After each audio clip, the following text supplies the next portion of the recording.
Hi students, and welcome to week 12 in your online lifespan growth and development course. This week we are moving out of emerging adulthood and going into adulthood. So chapter 12 will cover the body and mind of adulthood. Let's take a look at this week's module here. So here are your PowerPoint slides. You'll have your chapter 12 quiz, and I want you to work on your interview with someone in late adulthood. So the quiz and the interview are due on Sunday, November 13th. Let's take a closer look at that interview. So a couple things here. I realize we're just with the topic we're covering is adulthood, but I want you to have this interview done when we are beginning to talk about late adulthood. So that's why I have it due this week, even though this is a chapter still to come. To somebody who's 65 or older, and you're going to get their perspective on their lives and their adulthood and into late adulthood. Ideally, you would do this with a family member if you have, just have someone, simply because I think that this is a part of your oral history that you can capture and understand more about and reflect on your own life. Speaking as someone who has recently just lost their last living grandparent, I realize part of my family history story is gone. And so having the opportunity to sit down and talk to people who have lived 65 years or longer and have a perspective not only on their lives, but how their experiences have impacted your life as you growing up in the family. So again, I just encourage you to find someone in your family.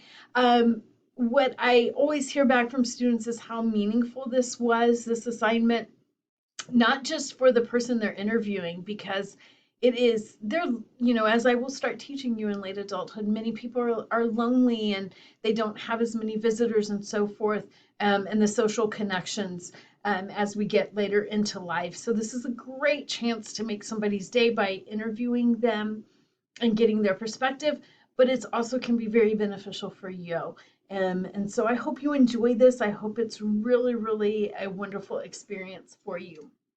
I still want to be respectful of understanding that COVID is still out there, as well as now I think we're worrying about the flu and RSV. So if you want to do this interview remotely, that's completely fine. I think now we all have, setups and so forth to make this happen. So you can do it face to face, you can do it over Zoom or FaceTime or another way that, or even over the phone if that works. So it doesn't have to be someone here in San Antonio. Reach out to someone and use technology to be able to do long distance if that meets your needs. So basically, I have provided you with some questions. Please kind of start here, but don't feel like you can't add. Please add to the questions that you choose to ask.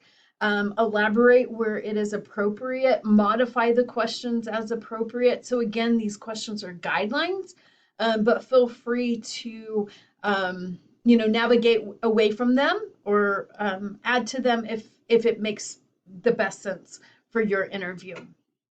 So at the beginning of what you turn in would be the person to, have them introduce themselves.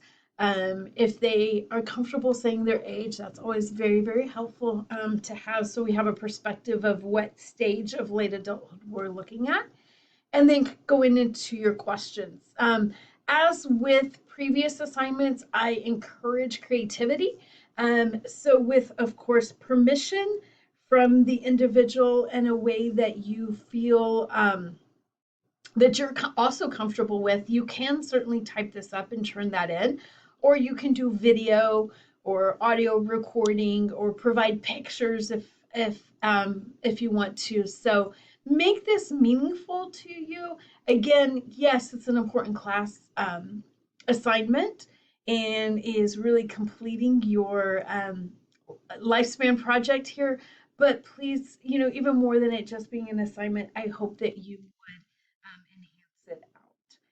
I hope this helps. Have a great day, everybody.